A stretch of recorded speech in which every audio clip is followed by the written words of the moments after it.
그리고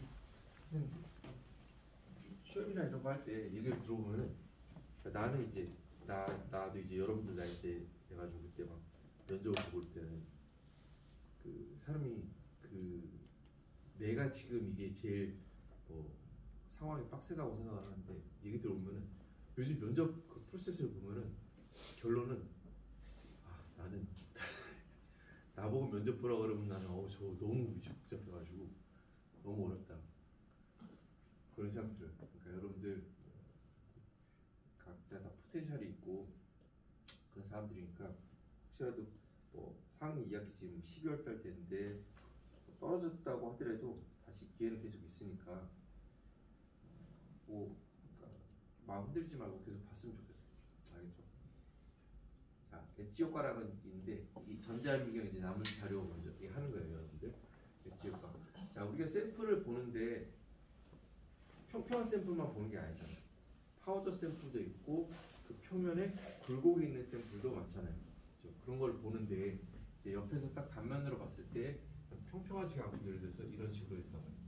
그런데 여기서 내가 전자임경은 전자 빔을 쏴가지고 나오는 2차 전자를 본다 그랬죠. 세컨더리 일렉트론 보는데 여기 전자 빔들이 이제 표면으로 입사돼가지고 이제 표면에서 2차 전자 나가는데 이 안쪽에 그 몬테카를로 이거 어떤 요 종 모양 있잖아요. 이런 식으로 되잖아요. 여기들 종 모양으로 되고 그러는데 자 이제 안쪽에서 전자가 나가는데 이쪽에서 나가는 거랑 이쪽 이렇게 나가면 이제 나가는 경로가 다르겠죠. 그렇기 때문에 이렇게 위쪽이랑 그리고 이렇게 옆쪽 엣지 쪽이라고 하는데 엣지 쪽이랑 같은 성분이지만 이렇게 굵은 모양이 돼 있고 그런 게 있으면은 거기가 좀 색깔이 다르게 나옵니다. 여기서 말하는 색깔이라고 하는 거는 여러분 절대 착각하지 마세요. 과학 현경에 이렇게 보면은 확대해가지고 우리 있는 색깔 그대로 보이잖아. 근데 전자현미경이라고 하면요 색깔 이런 게 없어. 그냥 회색, 진화회색, 검정색, 하얀색 이런 색들이야. 알지? 가끔가다 보면 논문에서 보면은 이런데 막 색깔이 표시되어 있는 게 있어요. 그런 거는 어떤 거냐면 그냥 포토샵으로 구별하려고 표시한 걸 수도 있고 아니면은 여기서 이제 이런 부분이랑 이런 부분이랑 이제 성분이 다르다는 걸 보여주려고 그냥 색깔 다르게 표시한 경우도 있어요. 근데 전자비용 이미지 딱 보면요 그냥 다 흑백이야. 흑백 말들이. 그렇지? 흑백으로 보는데 이런 데 보면은 있고 여기 엣지 쪽이 더 밝게 보이죠. 자, 이런 데 밝게 보이는 현상이 있습니다. 그래갖고 이게 뭐 다른 거 그런 게 아니라 굴곡이 져가지고 그런 효과가 생기는 거예요. 그래서 요거는 수업이 작년 거거든. 작년 거. 작년 이 페이지도 작년인데 작년에 뭐라고 할래 기억이 안 나는데 이거 약간 다시 준비할 때 보니까 오타 같아요. 측면 돌출 그러니까 옆부분 엣지 있잖아요.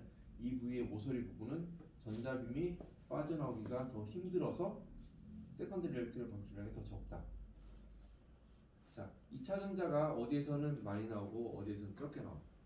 어디서 많이 나오고 여기서는 많이 나오고 여기서는 적게 나와. 자, 그러면은 어디가 더 밝게 보일까? 디텍터에서 2차 전자를 보는 거야. 많이 나와. 많이 나오는 게 더 밝게 보여. 그래서 이거 오타 났어.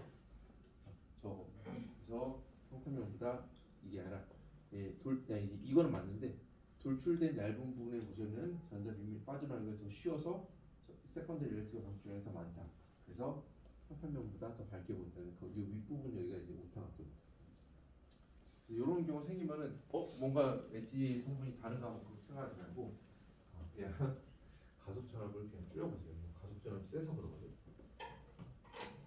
그러니까 저런 게 문제가 뭐냐면 어느 부분을 보는데 너무 밝게 나오면 이제 예를 들어서 뭐가 있는데 엣지 이펙트 때문에 이 안에 사실 이렇게 굴곡이 있는데 거기가 너무 밝게 나와. 그러면은 우리는 이렇게 레졸루션이 안 좋으면 이게 그냥 굴곡이 안 보이고 그러니까 허옇게 보이거든.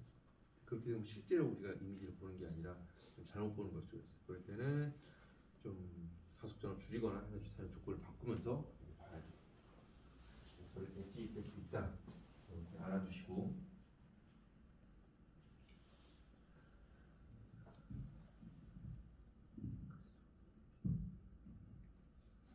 샘플과 그 상호작용. 일반적으로 그 원자번호가 작을수록 비탄성, 그리고 클수록 탄성 산란의 가능성이 높아집니다. 그리고 가속전압 같은 경우는요, 가속전압이 클수록 샘플의 깊은 곳까지 여기 이제 더 깊은 곳까지 들어가게 되고 그런 것들이 있어요. 그리고 또 틸팅 각도. 틸팅 앞에서 했던 거 엣지랑 비슷한 건데요. 샘플을 이렇게만 볼 수 있는 게 아니라 이렇게 우리가 좀 이렇게 돌려가지고도 볼 수 있어요. 전자빔을 쏘는데 수직으로 뜨는 게 아니라 얘를 이제 좀 이렇게 기울여서 볼 수도 있어요. 근데 기울이는 거 이제 하려면은 얘기를 따로 해야 돼요. 오퍼레이터한테. 기울이는 거 보통은 좀 싫어하는 경우도 많죠. 너무 많이 기울이면 제소수에 다 보여요. 일부러 좀 기울여가지고 보는 경우도 있어요. 예를 들어서 단면 투기 같은 거 보는 경우. 뭐 그렇게만 알아주세요. 뒷부분, 앞부분 내용들이 좀 다양합니다. 수차 내용은 좀 알아야 돼요. 자, 수차라고 하는 거는 영어로는 어버레이션. 단어 자체가 좀 어버버하게 생겼지. 그러니까 뭔가 오차야, 오차. 일본식 같은 수차인데, 자, 여러 가지가 있는데 우리가 크게 알아둘 거는 세 가지 종류의 수차가 있어요. 그러니까 한마디로 전자비용 이런 걸 보는데 오차가 생기는 거겠죠. 하나는 구면 수차, 두 번째는 색 수차, 세 번째는 비점 수차 이렇게 있어요. 자, 그래가지고 요 용어 자체가 처음 들어본 사람, 수차, 구면 수차, 색 수차 이런 처음 들어본 사람.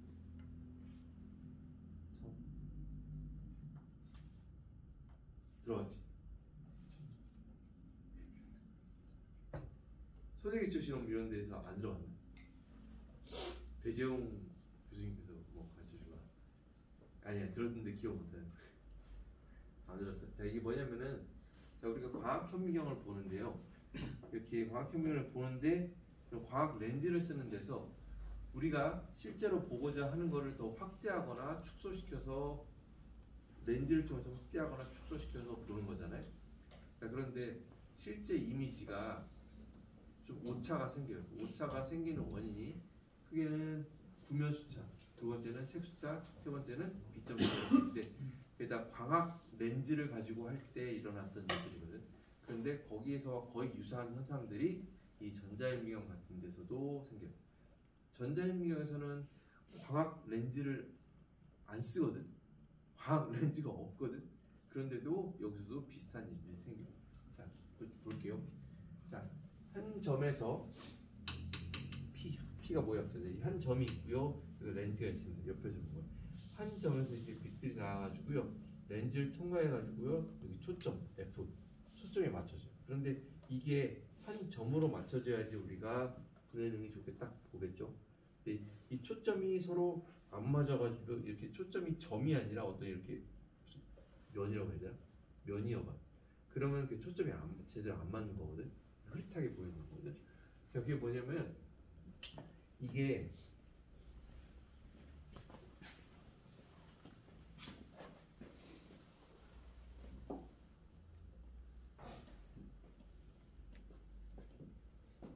자, 여러분들 빛이 가는데요. 예를 들어서 볼록 렌즈가 있고요. 또 하나는 고목 렌즈가 있다고 했습니다. 이렇게 하면 우리가 알고 있는 거는 자, 여기 광축을 지나는 이 빛이 그냥 통과를 하는데 광축이 아닌 옆에서 오는 빛들은 꺾어지죠.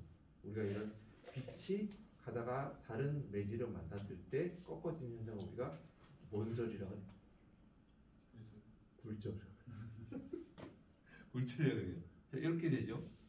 그래서 볼록 렌즈는 가운데로 모이고 고목 렌즈는 바깥으로 이렇게 좀 퍼진다는 거 알고 있죠. 요거는 알고 있죠. 자, 그런데 이렇게 퍼지는데 문제는 뭐냐면 이 렌즈가 작았을 때는 여기 초점이 보여. 근데 이 문제는 뭐냐면 렌즈가 이제 커봐. 크면은 이렇게 한 점에 모이기가 힘들어요. 그렇지? 그래서 한 점에서 발산된 이 빛이 광축에서 서로 다른 거리에 있는 거리에서 굴절한 다음에 다시 동일한 한 점으로 모이지 못하는 현상을 우리가 구면 수차라고 해요. 그러니까 렌즈가 커져서 생기는 문제야, 오차. 그러니까 렌즈를 크게 만들고 정밀하게 만드는 게 기술이거든, 유럽 회사는.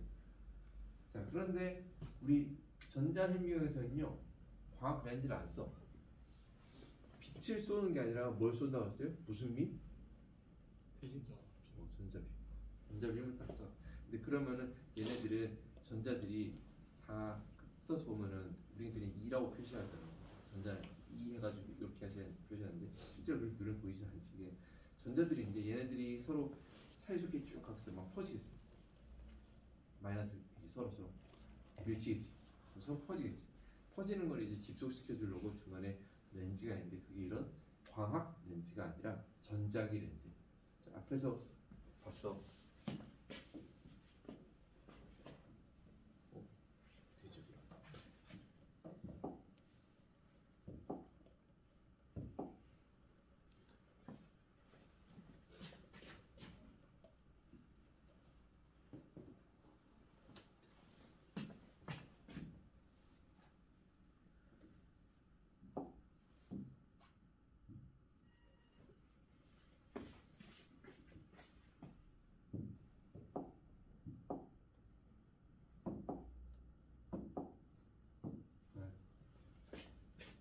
다시 앞으로 넘어가는 거.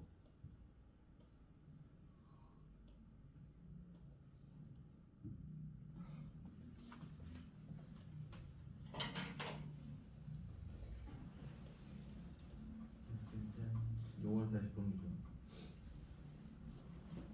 여러분들 교재에서 24페이지라고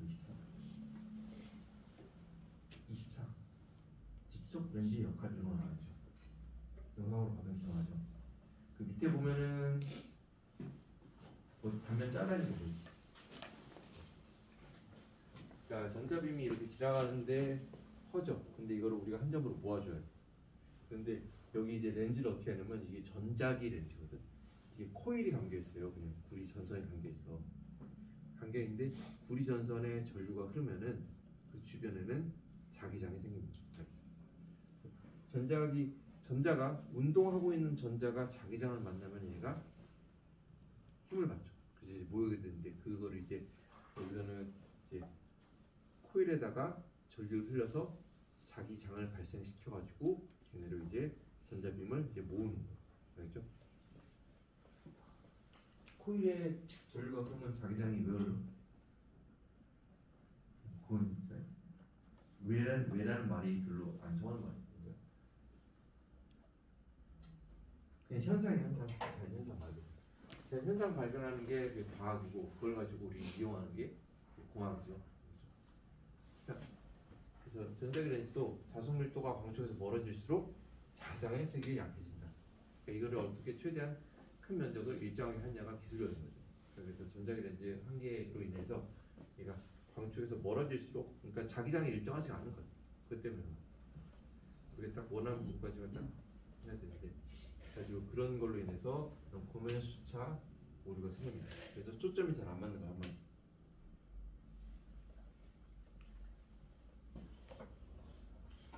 알겠죠? 자, 두 번째는 색수차입니다. 색수차. 우리가 요즘 그 무지개를 보기 힘들잖아. 무지개. 근데 약간 이제 물방울 우리가 뿌리거나 아니면은 비 온 다음에 습할 때 이제 그 무지개가 보이잖아. 무지개 우리가 그냥 보는 빛이 이제 하얀색 빛인데 하얀색 빛이라는 게 사실은 안에서 뜯어보면은 빨주노초 파란보가 다 섞여 있는 빛이에요. 그런데 얘가 가다가 물방울이나 습기 이런 걸 만나면은 또 다른 매질을 만나는 거죠.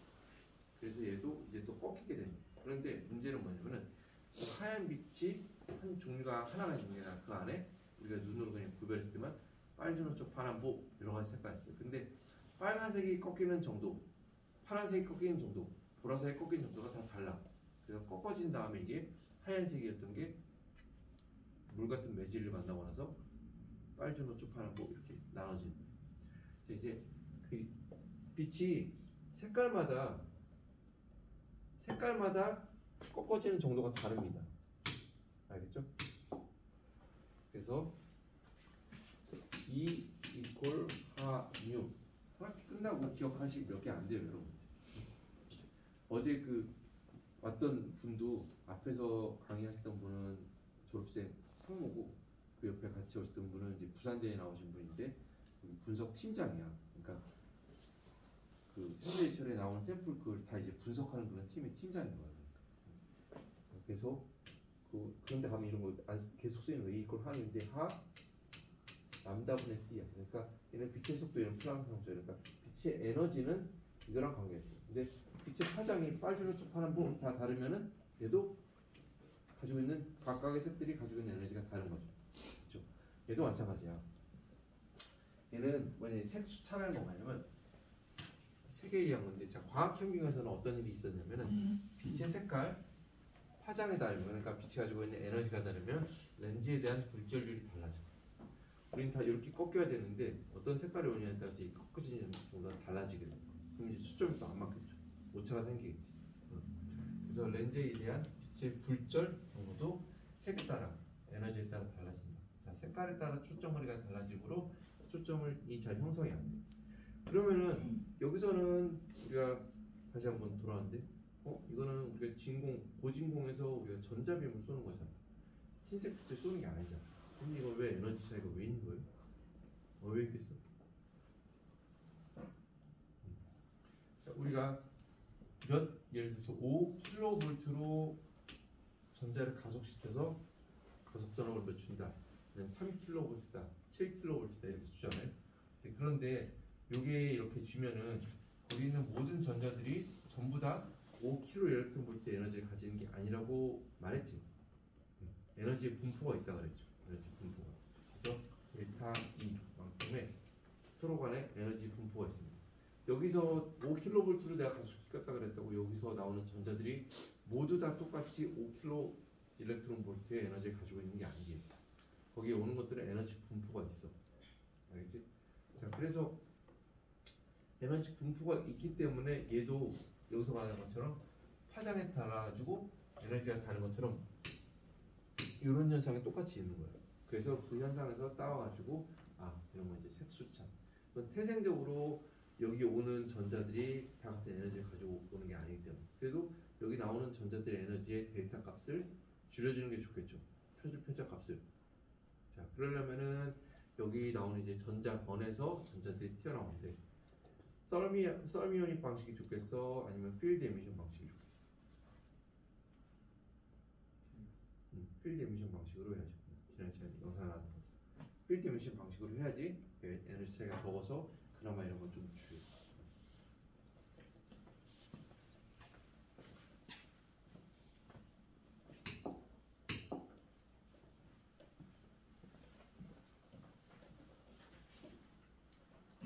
자, B점 수차는 뭐냐면은 타원형이에요. 타원형. 그러니까 이게 이론적으로는 우리가 초점이 점으로 맞아야 되는데 사실 완전 점이 어딨어? 점은 부피가 없는 거잖아. 근데 점이더라도 만약에 이게 이렇게 돼 있어. 또는 그러니까 이를 점으로 나타내야 되는데 좀 크게 나타났어. 그러면은 뭐 여기서 전류 줄인다든지 아니면은 워킹 디스턴스 좀 뭐 조절해가지고 이걸 맞춰볼 수가 있어. 그런데 문제는 뭐냐면 점이어도 이게 완전한 원형에 가까우면 모르겠는데 이게 이 렌즈 역시 이 전자기 렌즈 문제거든. 전자기 렌즈가 모두 다 고르게 되지 않으면 이게 타원형이에요. 타원.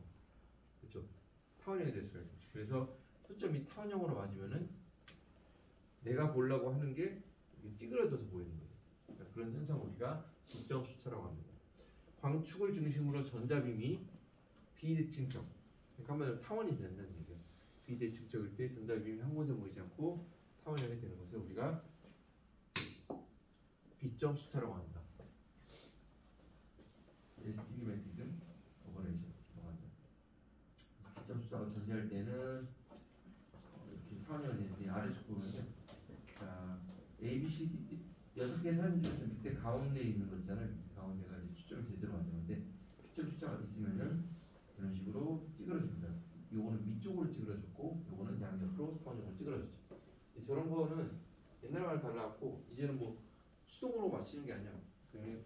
이런 현상 다른 건 자동으로 찌직 해가지고 지가 초점을 이렇게 맞춰. 다 맞춰줘야 돼. 동일빨이야. 더 비싼 거 사면 돼요. 자, 렌즈 숫자 세 가지, 금연 숫자, 색 숫자, B점 숫자 이렇게 나옵니다.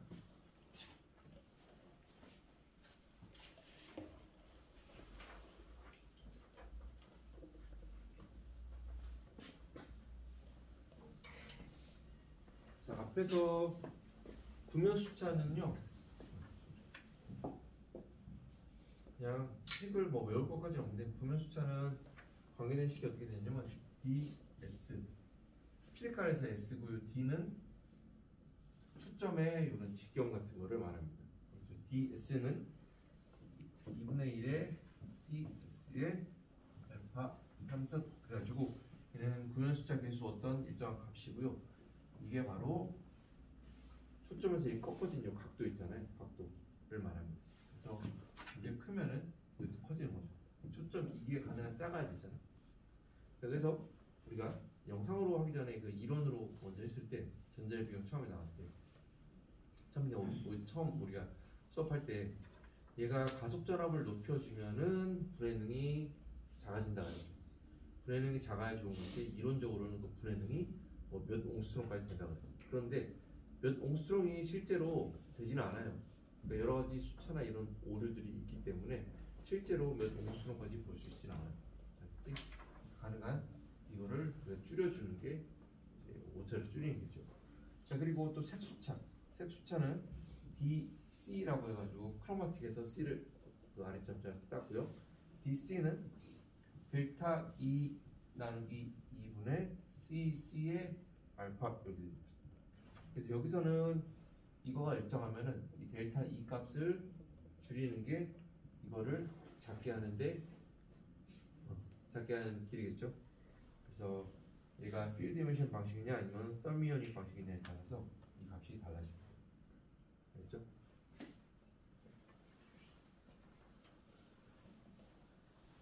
근데 만약에 내가 필드 이미션 방식을 써서 이거를 좀 뭐 줄였는데도 말씀 잘 안 보인다. 그러면은 이걸 어떻게 더 줄여야 되는데 뭘 바꿔야 될까?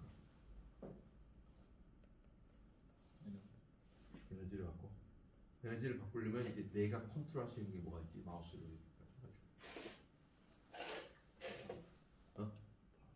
파장 그러니까 가속 전압을 바꿔주면 에너지 바뀌어. 뭐가 좀 커져버리면은 되겠지. 가속 전압 좀 올려봐.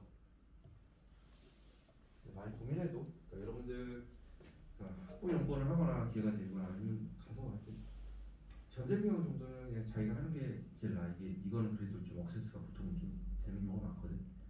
TM 이런 건 억세스 못해. 할 줄 아는 사람이 해야지. 자, 또 하나 전자비용에서 알아둬야 되는 현상 중에 하나가 차징 현상입니다. 차징이 뭐냐면 이제 전자가 쌓인. 자, 수식 복잡하게 해놨는데, 자 노란 게 샘플입니다. 자, 샘플 위에 내가 빨간색 I0 해가지고 전자비를 막 쏴줘요. 자 그러면 세컨드리 일렉트론이 나와죠. 그럼 내가 전자를 예를 들어 100개를 쏴줬습니다. 세컨드리 일렉트론이 예를 들어서 10개 나왔어. 그럼 90개는 어디 갔어요? 90개는 지금 샘플 안에 있는 거죠. 자, 근데 저게 막 계속 쌓여. 그러면은 어떻게 되겠어? 안에 밑에가 좀 네거티브를 띄겠지. 네거티브 차지를 띄겠지. 좋겠어 안 좋겠어? 안 좋겠지. 나 혼자 그렇고 나 혼자 되는 안 좋겠죠. 그래서 전자가 쌓이는 거를 좀 빼내야 돼. 그래서 샘플을 처음 만들 때부터 이 마운트라는 그 위에다가 이제 샘플을 딱 붙여가지고 할 때부터 여기다가 이제 이게 만약에 특히 부도체면 이제 더 문제가 되는 거야. 부도체면 이제 자유전자가 별로 없잖아요. 그래서 얘네들 이제 연결해가지고 아래쪽으로 그냥 접치된 쪽으로 전자가 빠져나가게 샘플이랑 마운트 이런 쪽에다가 전도성 테이프 같은 걸 딱 붙이거나 아니면은 실버 베이스 같은 걸 해가지고요. 안쪽으로 전자들이 다 빠져나갈 수 있도록 길을 다 만들어줍니다. 그래야지 그런 거 해놓으면 이제 지가 알아서 계속 전화 중성이 맞거든. 메탈 같은 거는 크게 상관없어요. 메탈 같은 거는 차징 이런 현상이 별로 없을 거야. 내가 알기로는 난 본 적이 없어. 근데 이 문제는 이제 뭐 유리 뭐 그런 진짜 부도체 물질 있잖아요. 그런 거는 이런 빼주는 그러니까 전도성 테이프나 아니면은 실버 페이스트 같은 게 있는데 그런 걸 발라주는 걸 꼭 해줘야 되고요. 부도체 샘플이면요. 예를 들어 차징 현상이 일어나면은 이렇게 전자들 때문에 이렇게 실제 이미지가 이렇게 허옇게 막 나와. 그리고 이미지가 딱 봐도 왜곡이 돼. 그러면은 가속전압을 좀 줄여주거나 아니면은 차징되는데 시작하자마자 차징이 안 되거든. 차징 그러면 시간이 걸리는 과정이거든. 전자가 쌓여야 되니까 시작했는데 그 화면을 보고 있는데 그 장소를 보고 있는데 30초 뒤나 한 1분 뒤에나 이제 차징 현상들이 좀 보여. 그럼 어떻게 해야 돼? 1분 있다가 보이면 1분 내로 그냥 측정하고 그냥 끝내버려야 되지. 여러분 드론 날린 거 불법인 거 알죠? 드론 여기서 날리면 이제 신고가 들어가면 이제 경찰이 출동하고 있는데 경찰이 출동하고 오는 데까지 시간이 좀 걸리거든. 그래갖고 이제 드론 같은 거는 우리가 신고하고 해야 돼. 신고하고 하는데 그게 몇 주 걸려. 나는 그냥 여기 잠깐 한 5분만 수육해가지고 내가 그거 테스트 해보고 싶은데 2주 전에 해야 돼. 미리 해면 안 돼. 2주 뒤에 무슨 일이 할지도 어떻게 알아. 갑자기. 그래갖고 내가 듣기로는 그 시험하는 사람 중에 5분 내로 시험 끝내고 10분 내로 시험 끝내고 그냥 가버린대. 경찰이 와가지고 없네요 그러고 가잖아. 진짜 이거네. 차징 현상이라면 이렇게 영상이 좀 왜곡돼 딱 봐도 이거 왜 내 샘플이 살아있나? 찔러지고 있어. 차징 현상이라는 겁니다. 주로 저를 잘 아는 줄은 부도체험질이 많이 생겨요. 자, 그래서 그런 경우를 방지하려면 당연히 금속에다가 약간의 전도성을 정말 얇게 코팅을 해줍니다. 그런 샘플 해주는 게 예를 들어서 텅스텐은 못 받고 플라티늄이나 골드나 아니면 카본 같은 걸요. 예. 코팅을 해줘요. 그래서 전자유경 장비 보면 이렇게 좀 커 이만하게 있는데 그 옆방이나 아니면 옆에가 저 구석에 보면은 이렇게 생긴 게 있어. 그래서 내 샘플은 그냥 여기 하나 이렇게 붙어 있거든. 그래서 샘플을 여기다 넣고요. 아니 샘플 여기 밑에다 놓고요. 요 위에 이제 백금이나 골드 이런 게 있어. 그래서 여기 위에서 아주 얇게 데미지가 없게 아주 약하게 위에다가 싹 코팅을 해줘. 그러면은 이게 너무 두껍게 코팅을 해주면 예를 들어서 내 백금을 코팅했단 말이야. 일단 내가 보려고 한 샘플 A인데 위에다 이제 백금을 이렇게 코팅했어. 근데 너무 두껍게 하면은 문제가 나는 내 샘플을 보는 게 아니라 백금을 보고 있는 거예요. 그래서 아주 얇게 코팅해 줍니다. 그러면은 이 표면에서 표면 수 나눈 밑에서 나오는 2차전지를 보는 거기 때문에 내 안에 샘플도 문제 다 보입니다. 그리고 이렇게 해놓으면 이제 소위 말하는 차징 현상이 이제 없는 거지. 그리고 많이 흔치는 않은데 카본도 합니다. 카본은 이제 이런 메탈보다는 훨씬 더 원자 번호가 낮잖아요. 그래서 코팅을 해야 되는데 문제가 뭐냐면 코팅을 했을 때 내 샘플이 데미지되는 문제가 있어요. 그럴 때는 카본 코팅 같은 거 해요. 그래서 이런 건 진짜 처음 하는 샘플이고 그러면 해봐야 돼요. 해보고 오퍼레이터 분이랑도 이제 자세히 얘기하고 그분들이 훨씬 효율이 많거든요. 자, 마지막으로는 전자비임을 쏘는데요. 그 샘플이 전자비임에 의해서 망가질 수가 있습니다. 그래서 망가지면 그 부분이 처음 봤을 때랑 이미지가 달라집니다. 전자비임이 에너지에 충돌하면은 계속 부딪히는 거니까 그 안에서 전자가 쌓이고 그리고 열이 발생합니다.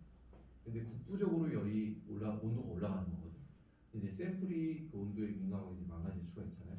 그래서 보통 메탈은 그렇게 안 해요. 근데 여러분들 이제 거의 이번 주 아니면 다음 주 이제 요 화요일 요 시간이지 마지막 시간인데 졸업하고 이제 면접 보고 그럴 때는 이제 여러분들 이제 금속공학과 이걸 이제 어필하고 내가 뭘 할 수 있고 회사 가서 뭘 어필할 수 있고 아니면 대학원 어디 랩에 갔을 때 그렇게 해야지. 이제 들어갈 때 그렇게 하는데 이제 들어가서부터는 이제 거기서부터 또 새로운 일을 하는 거야.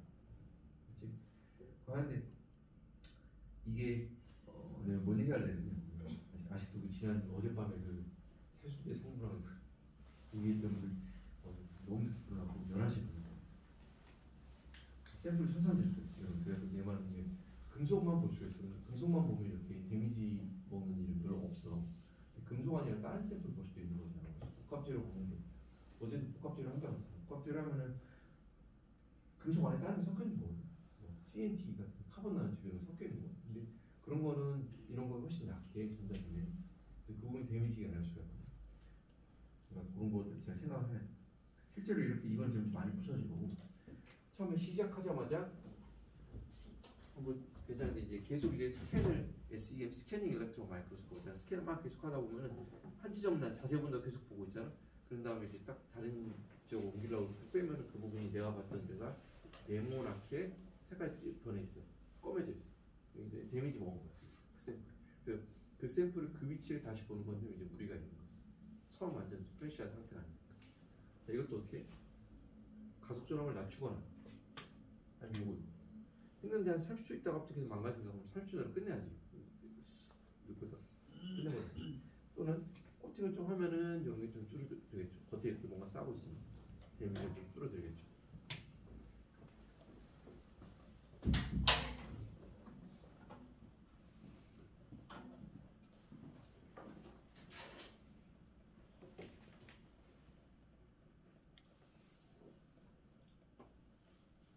EPMA 보겠습니다.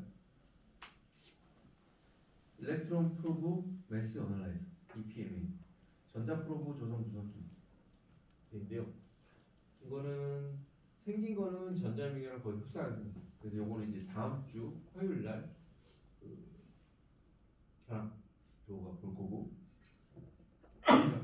분석을 하는데 모르는 샘플인데 인풋으로 어떤 전자 빔이나 엑스레이나 아니면 뭐 이온이나 이런 걸 쏴주고 그다음에 이제 나오는 걸 우리가 보는 거예요.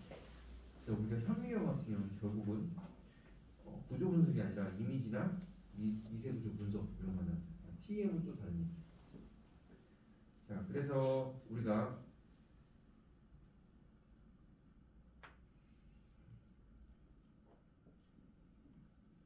이 PMA는 자 우리가 쏘는 거 익사이테이션 시키는 게 마찬가지로 전자현미경과 마찬가지로 전자빔을 쏩니다.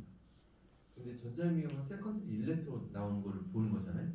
근데 이 PMA는요 여기서 이제 빛이 나옵니다. 빛 그럼 우리 이미지 어렸을 때부터 그냥 이런 빛이잖아. 근데 내가 말한 빛은 E 이꼴 한유 한 람다분의 C 요거 표에서 말한 것처럼 자외선일 수도 있고 적외선일 수도 있고 그리고 파장이 짧은 엑스레이 볼 수 있어요. 그러니까 이 PMA는 전자빔을 내가 쏴가지고 그 샘플에서 나오는 엑스레이를 분석을 합니다. 엑스레이. 그 샘플에서 나오는 엑스레이를 분석을 하면은 그 샘플이 안에 뭘로 이루어져 있는지를 알 수가 있습니다. 그래서 얘는 이제 성분 분석 같은 걸 하려는 거예요. 성분 이미지. 자, 요거는 우리가 꼭 기억을 해 주자고 했죠. 샘플에 전자빔을 가서 쏘면요. 이쪽 표면에서는 이건 OJ 전자는 여러분들이 그 특별한 경우 아니면 볼 일 없어. 이건 하지 말자. 세컨드리 일렉트론이 이제 표면에서 나옵니다. 그래서 요걸 보는 게 우리가 전자현미경이죠. 자, 그런데 이제 또 백스캐터드 일렉트론 여기도 원자 핵이 있고 전자 이제 궤도가 있는데 여기 부딪히지 않고 이렇게 휙 돌아서 나오는 전자들이 있다 그랬잖아요. 걔네들을 보는 게 이 백스캐터드 일렉트론이고요. 얘네가 바로 전자현미경 영역이에요. 그런데 엑스레이를 쐈기 때문에 엑스레이는 투과력이 좋거든. 그래서 샘플에 여기까지만 들어가 엑스레이 이빔을 쏴 일렉트론 빔을 쐈어. 일렉트론 빔을 쏴주는데 얘가 가속전압에 따라서 이게 점점 커지잖아. 근데 어쨌든 이 밑에까지 가는데 여기 말고 이 아래쪽에서 뭐가 나냐면요. 이거에 KL, L에서 뭐 K로 떨어지고 이런 식으로 해나가는 특성 X선이 나옵니다. 그래서 이 부분은 우리가 성분 분석을 하는 EDS의 영역에 나왔어요. EDS. 그래서 EDS라는 게 전자현미경 옆에 달려 있으면은 얘도 성분 분석을 할 수 있거든. 거의 대부분 달려 있는 경우가 많아요. 그런데 EDS라는 거는 여기서 뭐냐면 전자현미경이 주고 EDS라는 장비, 그 성분 분석을 하는 장비가 얘가 부위입니다. 알겠죠? 그 보통은 그렇게 생겼어요. 전자현미경. 그래서 전자현미경 처음에 이제 시작할 때 뭐 성분 EDS 하실 거예요? 물어봐. 이제 그 사람 미리 켜놔야 되거든. 예열시켜놔야 되거든. 근데 이 PM이라는 장비가 뭐냐면요. 성분 분석하려고 하는 그게 주야 주. 근데 어디 위치를 봐야 되니까 거기를 위치를 봐야 되니까 전자현미경도 옆에 달려 있거든. 전자현미경이 부로 옆에 달려 있는 거. 그러니까 그 엄청 높은 해상도까지 볼 수 있는 건 아니에요. 그래서 이 PMA를 보면은 뭐의 약자냐면 일렉트론 프로브 엑스레이 마이크로 어널라이저입니다. 자, 일렉트론 빔을 가속전압을 가속시키는데 전자 현미경 같은 경우는 여러분들 기억을 잘 해보면 불과 수 킬로볼트 많아야 한 진짜 10킬로볼트 이런 식으로 가속전압을 줍니다. 그런데 이 PMA라는 장비는요 우리가 좀 깊게 들어가야 돼. 그래서 가속전압 자체가요 좀 높습니다. 15에서 한 100까지 가진 않거든요. 수십 킬로볼트까지 가속 전압을 시켜줍니다. 그러면 이제 샘플 표면에 직경의 수 마이크로미터 정도예요. 그러니까 전자빔 이 프로빙 사이즈가 작은 거 아니에요, 여러분들. 그래서 이거는 전자빔경으로처럼 미세구조 불나는 게 주된 목적이 아닙니다. 그렇게 보이지도 않고 그렇게 분석도 안 되고. 그래서 전자빔을 쏴주는 샘플의 이 영역이요 좀 넓습니다. 못해도 한 수 마이크로미터 정도의 영역을 우리가 딱 여기에 주제로 찍어. 그러면은 충돌하면은 샘플의 구성 원소로부터 원소별로 고유한 에너지를 가진 고유한 파장을 가진 엑스레이가 발생을 하게 됩니다. 이렇게 발생한 엑스레이를 우리 이제 이게 뭔지 이것이 무엇인가 분석을 해야겠죠. 그래서 검출을 해야 되는데 검출하는 방식이 크게 두 가지가 있습니다. EDS 방식이 있고요, WDS 방식이 있습니다. EDS는 나오는 결과값이요 몇 일렉트론 볼트, 5 일렉트론 볼트, 뭐 8 일렉트론 볼트 이런 식으로 결과값이 몇 일렉트론 볼트 이런 식으로 에너지 값을 나옵니다. 그래서 에너지 디스퍼시브 스펙트로미터. 반면에 WDS는 웨이브랭스 디스퍼시브 스펙트로미터. 파장값을 나와요. 파장값. 그래서 X축 값이 파장이냐 아니면 에너지에 따라서 EDS 방식인지 WDS 방식인지 알 수 있어요. 그럼 이거를 우리가 어디서 봤었죠? 왜 이제 중앙호사 그런 거 안 봤잖아요. 이거랑 범위는 9월 1일부터 배우니 끝까지 배우는 거 다예요. 알겠죠? 뭐에서 배웠죠? XRF에서도 이거 봤어요. XRF에서도 했는데 요 똑같이. 그러면 이제 도대체 뭐가 다른 거예요? 걔는 좀 더 큰 벌크한 샘플을 찍고요. 그 경우에 따라서는 그 아주 고징어 잡는데 고징어까지는 안 잡는 걸로 알고 있어요. 근데 이 PMA 장비도 마찬가지로 기본이 생긴 건요 전자현미랑 비슷하게 생겼어. 그래갖고 진공도 고진공을 딱 유지합니다. 거기에서 이제 나오는 이제 파장을 우리가 읽는 거예요. 근데 얘는 훨씬 더 국부적인 면적을 봅니다. XRF는요 그냥 말 그대로 그냥 파우더 같은 것도 볼 수 있고 좀 벌크하고 큰 샘플을 볼 수 있는데요. 이 PMA 장비는요 파우더 같은 거는 뒤에서 얘기했지만 좀 보기 힘들어요. 그렇죠? 그리고 표면도 만약 금속 표면인데도 너무 표면이 만약 너무 거칠다 그러면 힘듭니다. 그러니까 벌크한 재료는 힘들고요. 재료에서 이제 현미경으로 쭉 봐가지고 쭉 같이 봐. 그래갖고 여기 이 부분 봐주세요. 그러면 이제 그 부분에 대해서 그 부분에다가 수마이크로즘 사이즈에 전자빔을 쏴가지고 나오는 걸 봅니다. 그러니까 훨씬 더 국부적인 걸 보는 거죠. 그래서 자연실관에 107호에 가면은 여기 TM이랑 EPM이랑 장비 있거든. 그래서 107호에 우리가 방문을 할 거야. 뭐예요? 그래서 여기 이름 보면은 제어로 되어 있고요. 이건 장비명이고 제어는 이제 일본 장비 회사입니다. 장비 회사. 그 필드 에미션 일렉트론 프로브 마이크로스코프였어요. 그러면 이름에 싹 보니까 전자빔을 쏴주는데 이 쏘는 방식이 필드 에미션 방식으로 쏴주는구나 할 수 있겠지. 그래서 얘는 보고 있으면은 한번 보이죠? 글씨가 좀 작은데 여러분들 같이 보세요. 그러니까 전자총이 필드 에미션 방식으로 쓴 건이고요.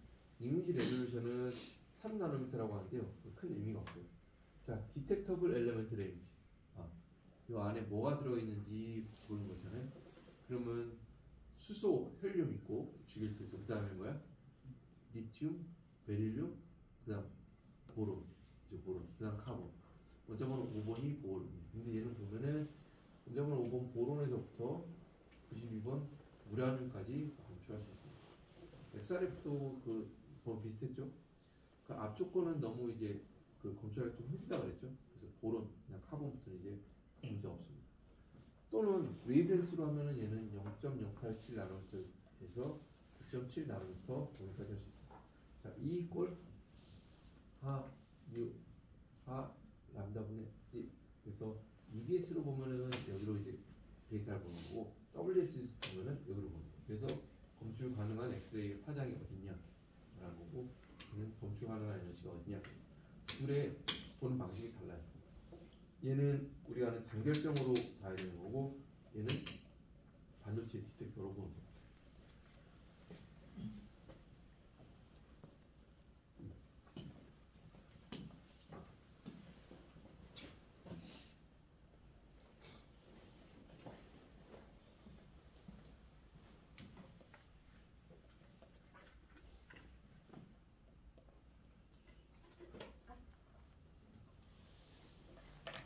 아까 질질 끌면서 다음 주까지 서로 막 힘들게 할까 아니면 오늘 좀 바짝 해가지고 50분 수업 빡빡 쳐갖고 할 수 있어. 다 웃고 있어.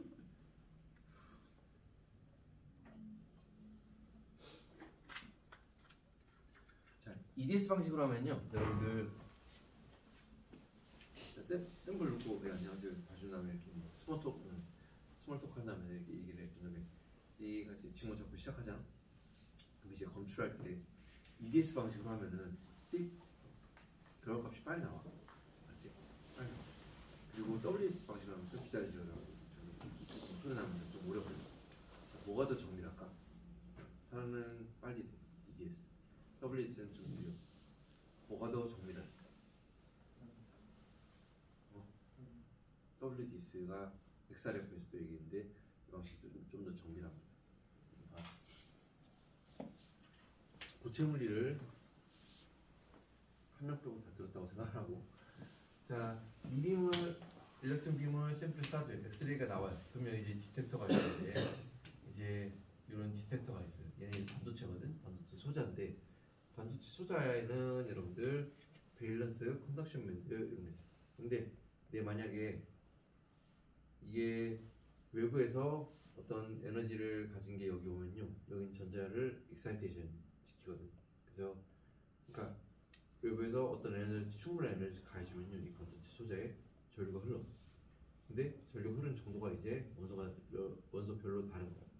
그러면 이제 어느 정도 흘려냐에 따라서 이게 어떤 성분인지를 EDS 방식으로는 검출을 해낼 수가 있어요. 그래서 얘는 정기적 방식을 쓰는 거기 때문에 시간이 오래 안 걸립니다. 신호가 딱 나와요.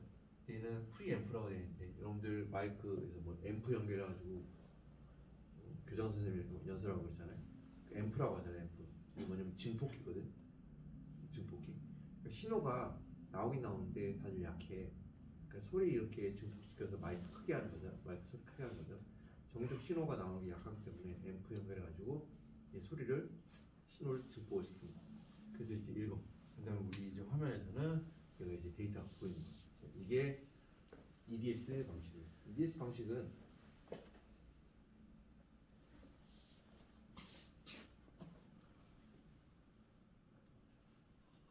이런 에너지 영역들을 아주 빠른 시간 안에 할 수가 있어요. 검출 가능한 모든 원소를 거의 동시에 쭉 빨리 나타납니다. 자, 그런데 문제는 뭐냐면요, 얘가 스펙트럼상의 아티팩트가 많거나 아니면 피크 중첩이 심해요. 피크의 중첩. 데이터가 y축이 어떤 인텐서티 값이고 x축이 에너지 값이에요. 그래서 이렇게 나오면은 여기서 나오면은 뭐 A라는 원소, 여기서 나오면 B라는 원소, 여기서 나오면 C라는 원소가 우리가 있어. 그런데 이게 full Wilson half maximum, 이게 크다는 얘기는 요 값이 좀 불어다한다는 얘기잖아요. 그래서 문제는 뭐냐면 A, B, C 성분인데 사실 B 프라임이랑 B 더블 프라임이랑 어떤 성분이 있다 그래요. 그런데 이 둘의 피크 값이 하나는 이렇고 하나는 이래. 그럼 이제 둘이 이제 구별이 잘 안 될 수가 있고요. 여기에다가 장비 자체의 노이즈나 아니면 실리콘 그 디텍터 자체에서도 거기서도 엑스레이를 하고 거기에서도 다른 파장이 또 나올 수가 있고, 그걸 우리가 아티팩트라고 합니다. 신호가 너무 약하면은 안 돼. 그러니까 CPS라는 거 뭐냐면은 카운트 퍼 세컨드야. 디텍터에서 나오는 거 이제 딱 읽는데 여기 엑스레이가 와서 딱 부딪히는 거거든. 근데 이게 초당 2000 CPS, 그러면 그게 초당 2000번 2000개 와서 부딪히는 소리야, 그 포톤이. 근데 그게 너무 낮으면 얘 검출 힘들어요. 그래서 또 얘는 검출 한계가 있어요. 그래서 너무 만약에 미량이다. 그러면은 소량이다. 그러면은 EDS로 좀 값이 이르기가 힘든 게 있습니다. 근데 빨리는 할 수 있죠. 퀵으로 탁탁탁. 그래서 일단 약간 정량 분석보다는 정성 분석 쪽에 좀 가까운 있다 없다 그냥 빨리 판별하고 이럴 때 그럴 때요. 그래서 EDS 방식으로 씁니다. 이런 문제가 있어요. 근데 WDS 방식은 이렇게 픽이 브로드하지 않고요. 픽이 좀 훨씬 샤프합니다.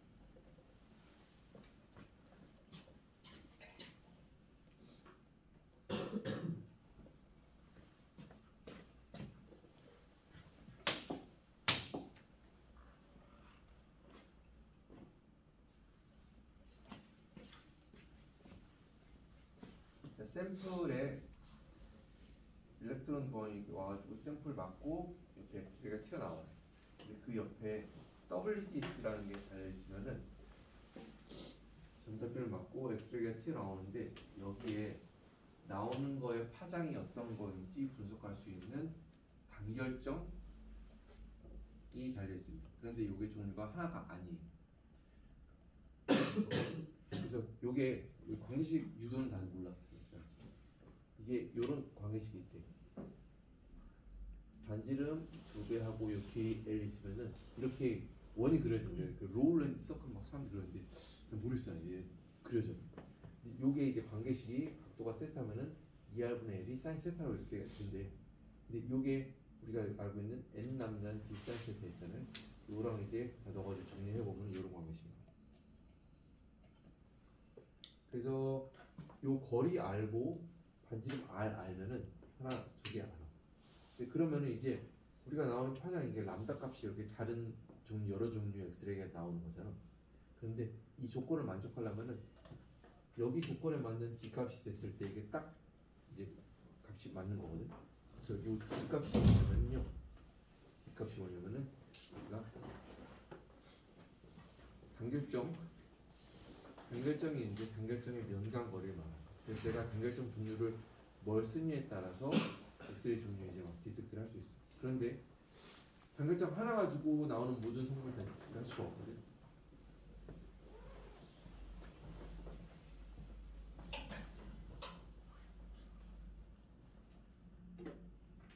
지금 54분인데 잠깐만 쉬었다가 11시